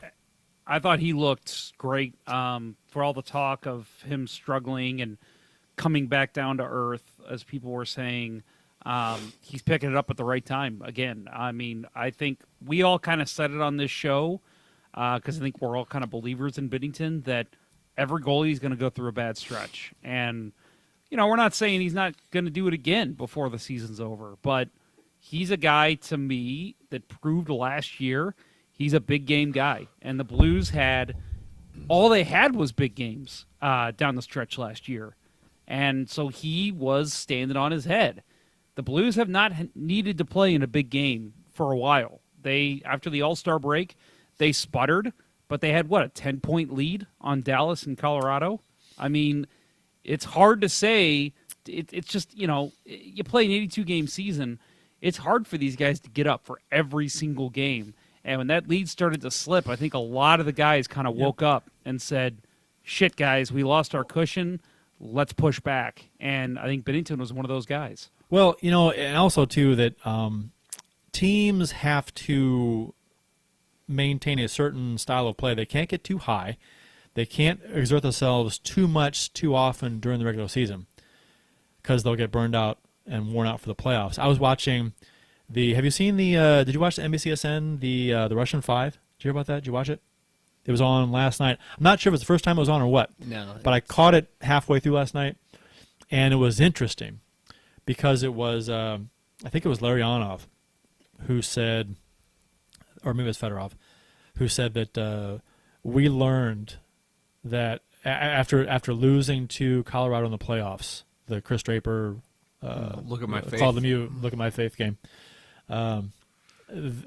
He said that the following season they learned because they didn't have a great regular season. They tore it up the season before. And they didn't win the cup, but then the next season they didn't have as great a year, and they said they learned how to pace themselves during the season, so they were fresher for the playoffs. Yeah. Because the regular season doesn't matter. They were just vocal about that. It doesn't matter. You finish decent, and then the playoffs is when it matters. And so you hear fans and people talk about how the regular season doesn't matter. It's just, you got to pace yourself. And fans get impatient and upset if a team isn't giving, just busting their ass completely balls to the wall every night. If they did that, they'd be dead halfway through the season. So there's a certain level of play that, that teams kind of adhere to. Now, you'll see them play balls to the wall at times, but you can't do that the whole time, which is a really strange thing to kind of reel it in a little bit and not intentionally not play as hard as you possibly can. It's a weird thing to try and do, I guess. Well, and for guys, a lot of guys, I think they have to play balls to the wall to be effective. We talk about guys like Brad Marchand, who, he's still hitting guys, doing stupid stuff, even if the Bruins are up 5-0. And it's because that's the type of player he is. He has to play that way in order to be at a top level. And I think it's the same way with across the league. There's plenty of guys that, I don't think there's any coach in the NHL telling them, hey guys, slow it down, don't ramp up so much. None of that's going on. But it's a mental No. thing when you know that well- you've got a huge lead in the division and you're running away with the league. How many times did we see Washington do that for years and then get ousted in the second round? I mean, these guys they need to learn when to pick it up, and it seems Right. like a lot of these guys have on the Blues roster. And Brad Marchand obviously is still learning because he, picked the most opportune time to take a shift off and go for a line change with 7 seconds left in a period last year. Best line change ever. Best line change ever. I mean, he was managing his fatigue level for a 7-game Stanley Cup Final Series. That's all he was doing. Zibanejad scores for the Rangers midway through the first period to put the Rangers up 1-0. Power play goal. I didn't like this goal against for a couple reasons. Both Blues defenders, Faulk and Scandella, ended up behind the end red line in the corner when the pass came out to Zibanejad. For some reason, if you watch the replay, Scandella's in front of the net, bolts to the same corner that Faulk was in, battling for the puck. So he tried to check Bushnevich, and he rolled off Scandella, and which gave him a lane for a pass, and then bang, bang, and they score. Because then, who was it? Who was in front for the Blues? So it was one forward coming back. I think Barbashev, yeah, Barbashev. So he was defending. So and if you pause it when the pass is being made out front, you've got Scandella and Faulk in the corner. When Faulk was already there. So people like to rag on Faulk for this because, Faulk's on the ice again for a goal against. That was not Faulk's fault. He was battling for the puck on the boards. Scandanella's in front where he should be. You're down a man. But to be fair to Scandella, he probably said, "Holy shit, that's Justin Faulk covered the guy in the corner. I got to get over there." Yeah, okay, you got two defenders in the corner killing a penalty, mind you. So now you got guys scrambling to cover other players' areas and cover for them, which leaves guys wide open, which was exactly what happened. And that was I just didn't like this goal. I thought it was a bad. I mean, I've loved Scandanella's play since he came here. I thought that was a bad decision to make. Goal. Yeah, it's a power play goal. Power play goal, which and the penalty kill has been awful. I hate to be this guy, but are you calling him Scandinella? What did I say? You did say Scandinella. He's not Scandella. I like that. I Scandinella. like Salmonella. That is what I said. Scandinella. Scandinella. Yeah. Wow. Come on, Kurt. Sorry. Yeah, Kurt, I'm rewatching the goal here. Yeah, you're right. That was on Scandinella for sure. Yeah, Scandinella. No, it was just it's just not picking up your man. It's hard to blame one person again on that. Like you said, two defensemen in the corner. Never want to have that on the penalty kill. But even when you see that, I mean, that's when Sundqvist or Barbashev needs to take the man in front. I mean, Barbashev was it's a there. breakdown. Yeah, it's just a breakdown. And then the pass goes across, and then Barbashev's got I gotta try and take the shot away, which that was a mistake on his part, because let Binnington take the shooter, you get the guy in the slot, and Barbashev takes a stride over to the shooter and leaves Zibanejad all alone. And yeah, it just goes to show you that when there's one breakdown, when one guy doesn't play the unit the right way, it leads to a goal against, and that's what happened when Scandella came off his man. It just screwed everything up. Yeah, that's what I said. When one guy goes out of position, then you got guys scrambling to cover for everybody else, and you're killing a penalty to boot. You're already down a man, so it's almost like there's two guys open now. So it was just a bad situation. Penalty kill, not good. This was a goal against. 18th overall right now in the NHL, 79%. The Blues are. Since January 1st, the Blues are 29th on the penalty kill, 72.6%. Only scored one shorthanded goal and have allowed the fifth most power play goals against, 20, for a negative 19 shorthanded goal differential, which is third worst in the NHL over that span since January 1st. Not good. No, but It's shades of last year's playoffs. a little bit. I mean, I haven't done any research, looked into it, but I do feel like Justin Faulk is overused on the penalty kill. I'd much rather see him on the power play, Pietrangelo on the penalty kill. I agree with that. Yeah, and let Parayko and Faulk handle the power play. Yeah. Yeah, and Parayko and Scandella paired on a penalty kill, as long as it's not one of them in the box. They are a great shutdown pair. Why separate them? Why insert Faulk there? And I tell you, when Bortuzzo's in, I love him on the penalty kill. Oh too. no, he is and when he's in, blocking and shots, he's not in the box. Yeah, Right.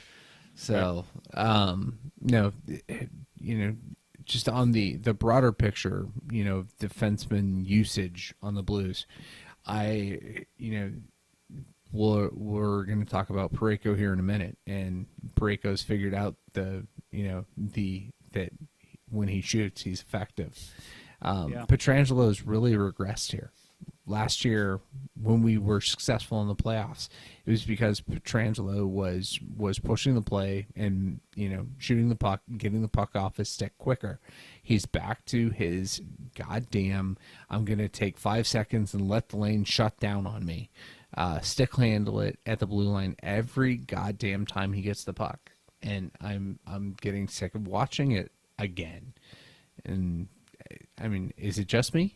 I mean, have you guys noticed that he's back to overhandling the puck, not making quick decisions, and all his options shut down? I've noticed that more on the offensive blue line.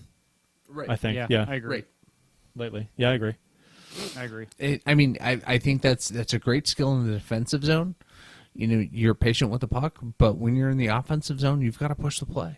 And he's lost that in his game the last 6 weeks.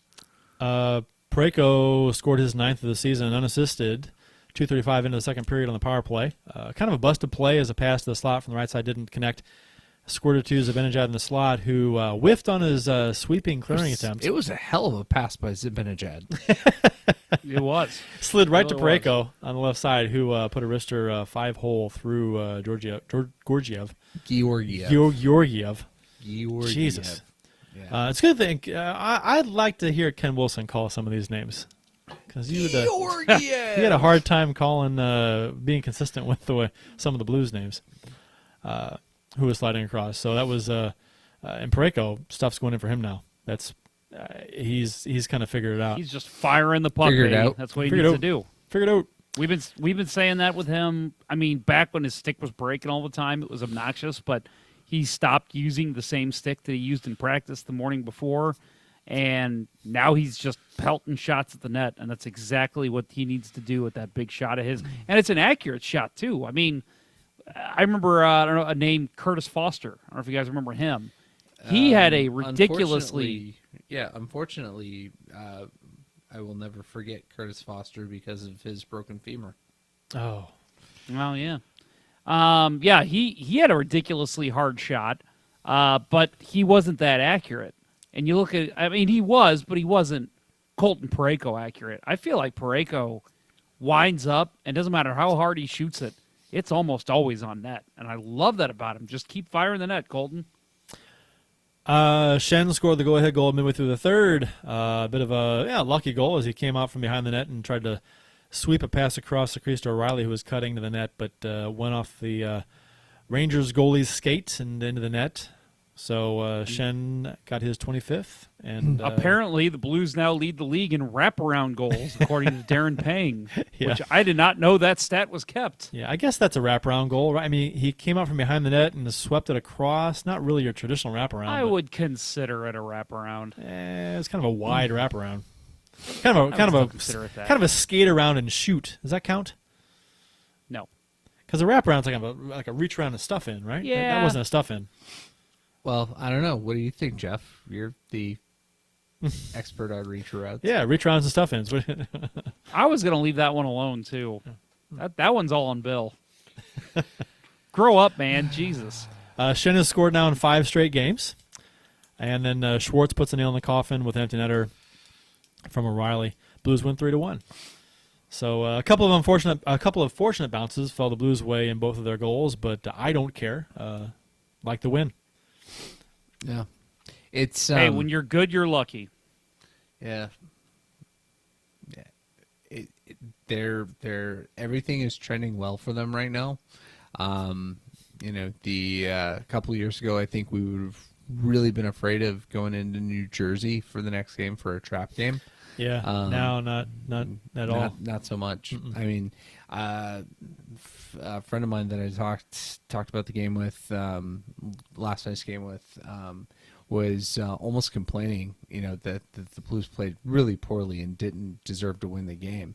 But it's like, you really think that? Who said this? Against the Rangers, The the guy Devils. that I work with. I'm not buying that. That No. the Rangers last night's game? Yeah. Was it not their most up tempo, high tempo game? Yeah, but So this is they what we did talked exactly what they needed to do to win. about. So this is what we talked about. They didn't play the best that they could have played. Right. But But they won. Yeah. Right. Going That's all that matters. after the first period, that they were down. Didn't it seemed like it could go heavily in the Rangers' favor, but they came out. Parayko got the goal, and Shen on the reach around. Here's the thing. I don't think they didn't play bad enough to lose. And I know that's not a very positive way of looking at things, but it's like they played a good enough game, and a game against a team that you play it the right way, you're going to win that every time. And I feel like, yeah, that's not the best game we've seen the Blues play this year. I said it a couple weeks ago. I thought against Minnesota a couple weeks ago was the best game they played. But they still played good. They still played well, and still played obviously good enough to beat the Rangers. This is I mean, they played good enough to win. They did what they had to do to win, and that's that. I mean, now if this kind of thing were to be a trend where they're just not quite playing the way they should all the time, and they're squeaking by, maybe it's a cause for concern. But I'm not at all. This is franchise win number 1900 all time, 8th most wins in NHL history. Of the teams who came into the NHL at the time, same time as the Blues or later, only one has gotten to 1900 wins faster, which would be the Flyers. They currently have 2,051 wins. Some pretty good teams there The in the 70s 70s. really helped the Flyers. Yeah. And the Blues helped the Flyers be the team they became in the 70s. Yeah. Yep. Third time this season, the Blues have had a 7+ game winning streak, and no Arizona Coyotes are in sight. Thank God. I was just going to say, bring up that schedule again. Yeah, They're nowhere to be found. No, nowhere to be found. Thank God. We're So done with them. upcoming games. The reference is the Coyotes stopped the first two 7+ game win streaks the Blues had. Yeah. So won 7 games and won 8 games, right? Upcoming games: Devils, Chicago, Florida, Anaheim, San Jose, and Ottawa. So we talked about the schedule being easy. It's not a crazy idea to think the Blues have a legit shot at breaking the franchise record 11-game win streak. It's also possible. not crazy to think they could go in and lay an egg against New Jersey. Oh, sure, but I mean, based on they've won 8 in a row, and they have 6 soft games coming up. They could win the next 3. Right. The positive thing about the going into this New Jersey game is they traded Louis Domingue, who was really almost single-handedly stole that game. Yep. When they were here a couple of weeks He was ago. really good. He was. And now he's in Vancouver. So we won the Cup, having a very, very, very good season, leading the West, 8-game win streak. So, and I tweeted this out a couple days ago. Remember the 2003 to 2008 era when we sucked and nothing was going our way? A bunch of things that happened. 03-04, McKinnon suffers an eye injury, essentially ending his career. Jackman suffers a shoulder. Scott Hannon. I was at that game. Oh, see, that's Ugh. Jackman Hated suffers a Hannon. shoulder injury. He plays only 15 games that year. This is all 03-04. Thank you, Todd Bertuzzi. Yeah. Coach Quinville fired. Coach Kitchen hired. Both shitty moves. 03-04 still lost the Sharks in 5 games. Mike Danton is arrested after the 04 playoffs. Gets 7.5 years for trying to hire someone to kill his agent. Next year, The Blues, the NHL lockout wipes out the season. 506, the Blues are put up for sale coming out of the lockout. Chris Pronger traded for Eric Brewer. Kachuk shows up to camp out of shape and was benched. Post worst season in Blues history, finishing dead last, missed playoffs. Only season I had season tickets. I had season tickets too. I had season tickets too. 0607. They were cheap. Kitchen was fired. They were. 0607, Andy Murray was hired. 0607 missed playoffs. 0708 missed playoffs. 0809 David preseason. Perot was benched for wearing white skates. Yeah. 0809 Eric Johnson suffers season-ending knee injury on the golf course. That was a just shitty run of bad stuff happening to your team. That's a 5-year span. I mean, and I tweeted out the comment that if you survived this era of Blues hockey and came out on the other side still a huge fan, kudos to you. I tip my cap to you because that is a lot to put up with. I tip my cap to you two because we all did. Yes, we did. And We were all in the letsgoblues.com forums. We were complaining bitching about this everything. team. Yeah. And it was that's a lot to put up with. That is a lot to put up with over that span. And it makes you feel like that's the kind of thing that makes you feel like your organization is cursed. Because that shit should not happen. You know what's funny? You look at that 03 to 09. That's 6 years. It felt like an eternity, didn't it? Well, the 809 one was preseason. So, right. But yeah. Okay, right. yeah. So even less. I mean, Yeah. I remember when 03-04 started, and I said, well, there's probably going to be a lockout next year, and this team doesn't look very good. They may miss the playoffs. And yet they made it, which was fine, but like you said, they lost to the Sharks in 5 games in a pretty dominant series by the Sharks. And, then Mike Danton gets arrested, and all that happens, the lockout, and it just felt like this was the end of anything good for the Blues, and it just felt like it went on forever after that. And you look at it now, and it's like, we're pretty lucky that was all it took for the Blues to get back into the playoffs and be a good hockey team again. Yeah, that's true, because a lot of teams will go 10, 12, 14 years with just, one or Look two at playoff Toronto. appearances. They didn't get back in the playoffs till what, 2014? Yeah. 2015? And it's not just the years of missing the playoffs. It's the other stuff. It's the McKinnis injury, the Jackman injury, firing the best coach you ever had, Danton getting arrested. Yeah, I was Pronger traded. I remember I was driving to Columbia, Missouri to catch David Cross comedy. Nice. At Mizzou. And how was he? Oh, he was fucking hilarious. Except, that's right in the middle of the Bush era. So that was peak David Cross. We get halfway there, and I think my dad called me because this is before texting and before Twitter and all that. Because this is 04. And somebody called me and said, Mike Danton just got arrested. What the fuck? It's crazy. Man.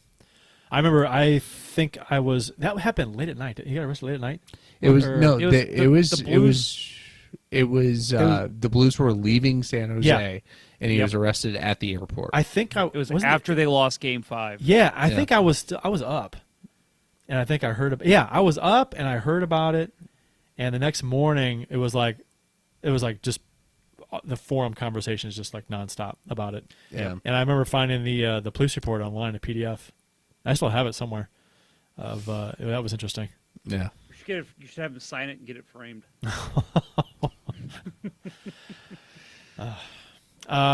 Binnington's rounding into form, which we talked about. Rutherford tweeted out that Binnington won his 6th straight game for his 30th victory of the season. In those last 6 games, which included the shutouts, he's allowed 9 goals on 137 shots. 5 of those are in one game. So he hit in. Kurt, what? We have to do some training here, real quick, okay? Yes. When you don't just call him Rutherford, you call him friend of the show, Jeremy Rutherford. Okay. All right. People need to know that he's a friend of the show. Okay. You can lecture me off the air. I'd rather do it on air. Of course. He's into real-time training. Right.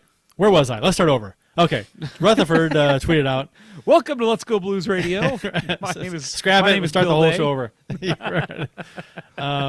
But 9 goals allowed in his last 6 games, and 5 of those came in one game. So he's allowed another 5 games. He's allowed 4 goals. So he's having a nice little run right now. The offensive production from Parayko that we knew was coming is here. 7 goals in his last 14 games, 3 of it on the power play, 8 points in his last 7 games, and he's a +5. If he has finally arrived offensively, you think next season there's Norris talk? No, kind of depends. Is Petro here and gonna split the vote? It's True. I think that's the territory we're getting in. Did you read the Sean Tierney article in the Athletic that broke down his play since he's come back? All advanced stats. Really great article. Oh, Highly recommend it. Just that not only is he kind of the premier shutdown defenseman, but now with his possession in the offensive zone and his renewed emphasis on shooting, he's a threat at both ends of the ice. And the last line of the article is basically, so if Petro leaves, you'll be okay, and we'll probably be talking about Parayko wearing a C very soon. yeah. You know what I want to see, and I know the All-Star game is just kind of a gimmick at the end of the day, but I'd love to see him get in the All-Star game eventually, because I've said this, and I really, truly believe it. I think he has the hardest shot in the NHL. I want to see him win the hardest shot competition. Yeah. See him go against Shea Weber, see him go against Zdeno Chara, and see him win it. Yeah, he actually should have been in the All-Star game this year. Yeah. He's played that well this year. Yeah. He did. He was in the But- hardest shot contest when they did that at the The One Nation thing on the outdoor game. Yeah, Yeah, yeah, he won it. It was like 103 or something he shot. right. Yeah, But that's outdoors. it's outdoors. Yeah, there's On a wind. cold fucking day. Right. He probably Big old gust of wind came yeah. through as that happened. I don't know if he would challenge Chara for the 108, but he'd be up there. The Scandella Factor. Sounds like a virus. Yeah, Scandella. Yeah, Scandella. he said Scandal. Now he's saying Scandinelli. What did you just say? Scandella. Scandal. The the Scandinavia Factor. Blues are 8-0 since we acquired him. 7-0 when he's been in the lineup. Wasn't able to address the day we traded for him. He was quoted saying, "It just feels right. It feels fun, comfortable. I feel like I've been a part of the team since day one. I just feel a part of the family already." Nothing but smiles from Scandella. I can't say his name right now. Nothing but smiles from Scandella since the moment of the trade, which has been just fun to see, and he's played very well. The advanced stats show that he's been fantastic, and it's a kind of a maybe he's playing this well as a big FU to the guy who wrote that article. Yeah, Game Time. yeah. The Man, oh, go I ahead, was just Bill. going to say, at the time, I said, for Montreal, it's a total win. Right. But the player's going to dictate the success of the trade for the Blues. At this point, you have to say it's a win. 7-0, Oh yeah. pushing us to the top of the conference, or keeping us at the top of the conference. Well, he was the guy that you said you Right, he wanted was to see the the guy I Blues. wanted the whole time. You wanted the Blues to get beforehand, and then we got him. So you know what? Yeah, it's kind of funny that this what's the kid that Foley, the writer Nick. for the writer for the Foley Yeah. NHL with the NHL and the Oh yeah, that's right. That sparked. he's got the that- NHL. Yeah. He's got the NHL in his username. But yeah, it's kind of funny that our guy wanted Scandinavia, and Foley was Yeah, calling it and- the worst trade ever. You mentioned the all smiles part, and you got to think a guy has got to be so motivated going from Buffalo, which Ryan O'Reilly has basically said he almost quit hockey What a he's playing terrible there. fucking play by Silverberg. Oh, big save! Thank you, Ryan Miller. And Bigger then save than he goes to made here. he goes to Montreal, and Montreal has a dash of playoff hopes. And then it's, well, shit, I just got traded here, and they're not going to make the playoffs. Then he goes to St. Louis, the defending champs, and everyone's gearing up for a long playoff run again. I mean, that does something to you. That's exciting for him, and I was happy to see how excited he was to join the roster. Tarasenko's return soon, maybe a couple weeks or so. I think fans are going to expect a whole lot of him right out of the bat, probably. I mean, what do you guys expect out of him? Right out of the shoot. I am going to expect a lot of rust. Yeah, I expect a lot of rust, and I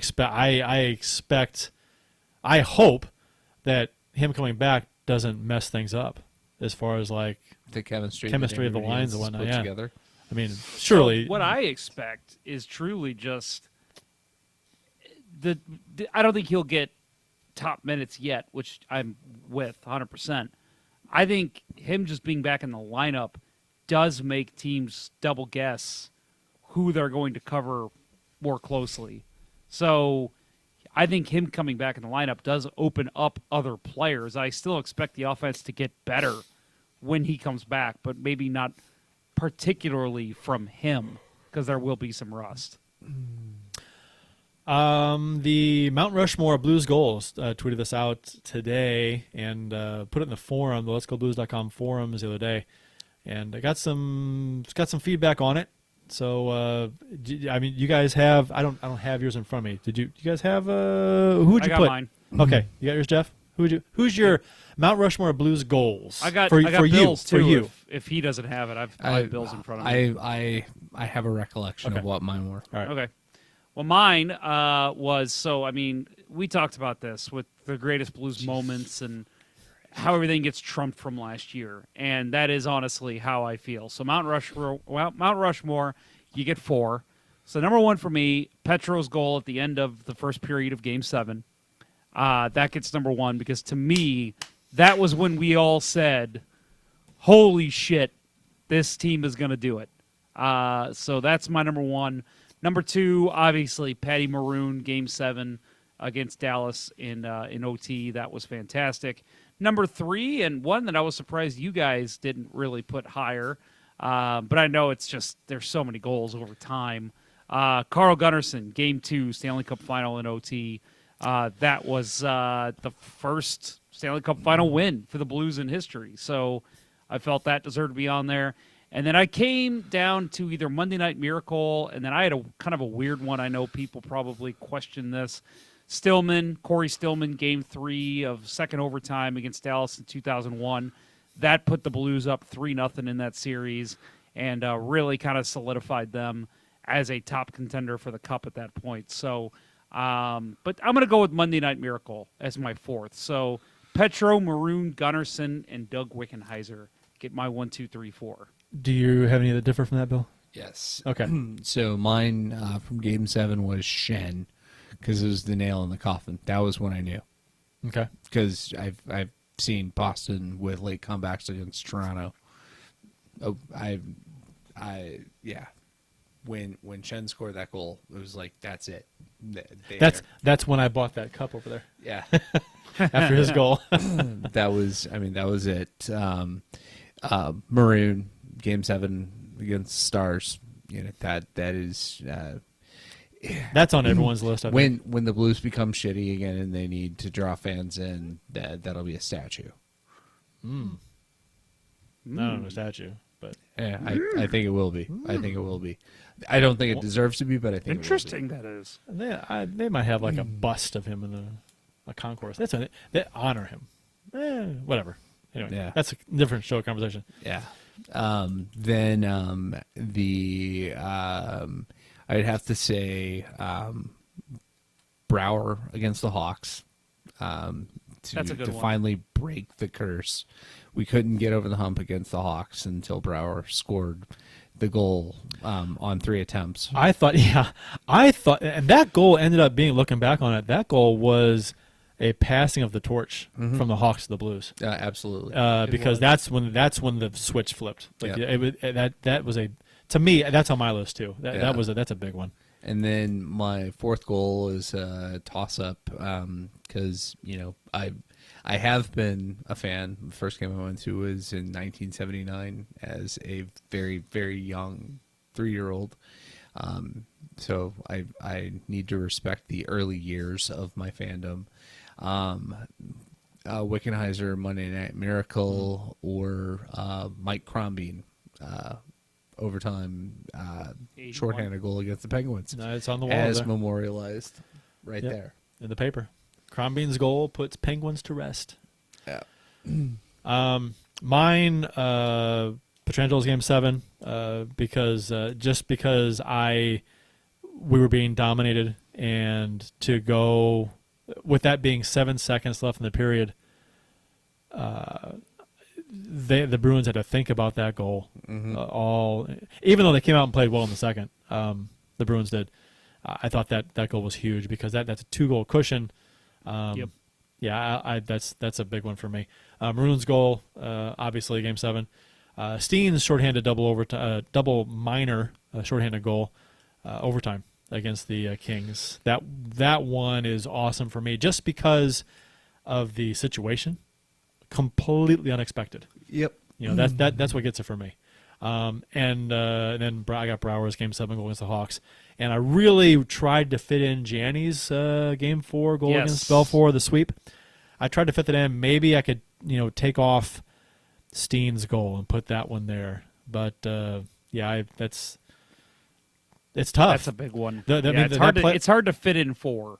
It's just 4, and with the big goals in the playoffs last year, you could have Schwartz's goal against Winnipeg in the closing seconds to win. That's a big one that people forget about. So yeah. Tarasenko's penalty shot goal against the Sharks. Yeah. Well, it was Marty Jones. You knew it was going in. So we had some feedback, some different ones. Somebody, Battlehawks fan Sam from Twitter said the O'Reilly overtime goal versus the Leafs for the 13th straight win last season. That's a good one. Yeah, that one, and so that was a different one than we had. Let's see, who else had a different one? It was a beautiful shot. It was Brian under the bar. Whitcraft. Yeah, Brian Whitcraft has the one of Hull's 50-50 goals should be considered. Yeah, I thought about that. Yeah, That's a good one. I think that's tough too as regular season. That's why it's not as big a stage. Let's see. Juan Ponce de Leon said the first 3 goals of Game 7 of the final plus Maroon series winner. So he's kind of on board with you there, Jeff, right? So Right. Yep. Recency bias is hard to argue with. I agree, and especially with the cup run. I mean, it's hard to With it being argue. a cup any of those. run, it's hard. There's half a dozen goals in that cup run you could easily put on the Mount Rushmore. Yep. And he also said he never went crazier than he did for the 1999 Turgeon goal against Phoenix, Right. which that was was a big one. fantastic, huge goal. That was huge because of Jim Schoenfeld guaranteeing victory, Yeah, and then the Blues shutting them out 1-0.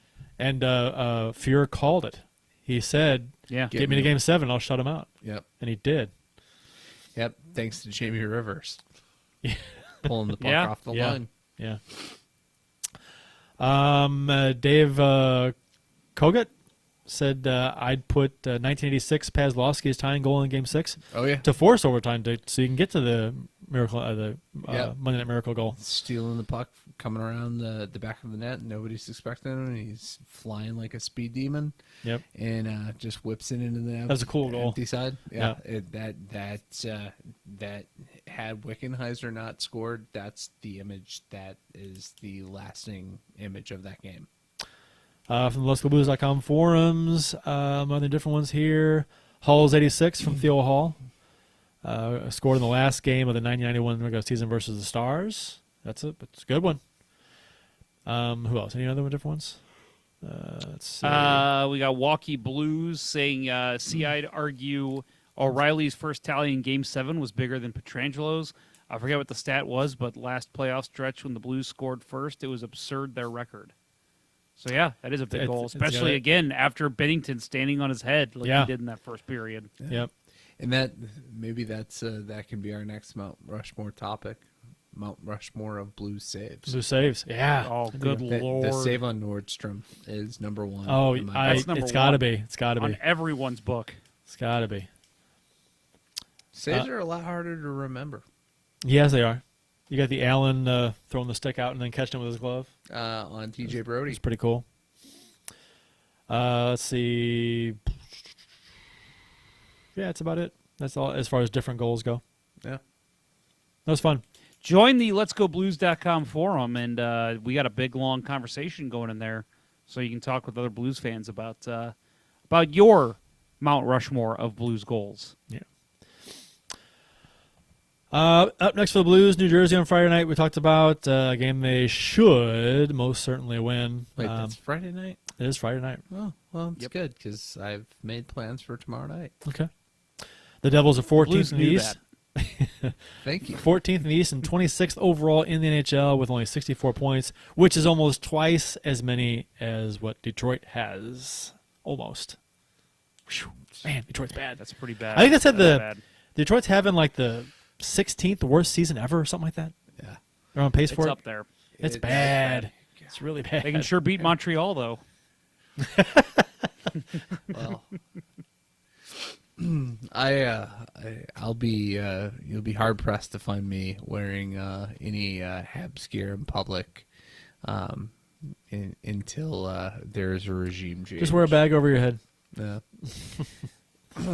It's sad. I feel. I mean, it's. I can't imagine what Toronto fans have gone through, being and Montreal fans being the hockey markets those are, and to have Toronto especially. Montreal has won a cups since, but Right. the Blues came late. But Toronto's last cup was the year before the Blues came in. So Right. That was I was at a trivia night mid-February, and that was there was one round that was all about the Blues Stanley Cup win, and one of the questions was who is the last team to win, and I think we were one of two tables to get that. yeah, nice. I think that'll do it for this week's show, guys. Yup. Yeah, 2 hours. That's a Good show. Yeah, it's typical. Yeah. There was a lot to talk about. Yeah. Thanks, everybody who jumped in the chat. We got a couple things here. Cat Church Delarose is playing like he wants to stay by Wrecking Shop. Yeah, he's playing good. I liked his game so far.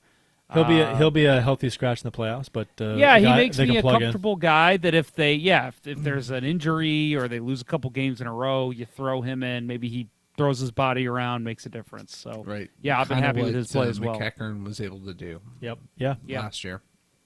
Not so much this A year. less skilled McEachern, but yeah. Yeah. So the Avalanche lost in overtime tonight, so Yes. they finished the night 2 points. 2 points. 2 points behind us with a game in hand. With a game in hand, so yeah, it's they have a much higher goal differential. yes, they do. And apparently, they have more games left against playoff teams, but their overall schedule the strength of schedule is weaker. Remaining games than the Blues, Back-to-backs and- I guess. But the Blues only have like 4 games left against playoff teams. Yeah. And Avalanche have like 7. And we're 11 of our 16 games, I think. I read our Eastern Conference opponents. It's bizarre. Who they've done well against this year, No. I believe. I guess that will wrap up episode 50. Is this 54? What are we on? 54, 55? Rewind it to the beginning. And let's 55. listen. This is episode 55. I lose track. We do too many. Episode 55 of season 8 of the original St. Louis Blues Hockey Podcast. Let's Go Blues Radio. Thanks for listening, and thanks to those who participated in the YouTube chat during the live show. We hope you guys enjoyed it as much as we've enjoyed bringing it to you. For Jeff Ponder and Bill Day, I'm Kurt Price. Hey, I said it right this week. Until next time, everyone, let's go Blues. Let's go Blues. Let's go Blues. The Chiefs are at home tonight against Sport at the War Memorial at 8. Good seats are still available. A look at sports. I think that went very well. Thank you for listening to Let's Go Blues Radio. Now take off, hosers. Well, there's 90 minutes of your life you'll never get back. Sorry. St. Louis Blues, St. Louis Blues. Have you heard the news about our St. Louis Blues? They've only just begun, they're on their way to #1. Now there's no more blues for our St. Louis Blues. The Blues are on the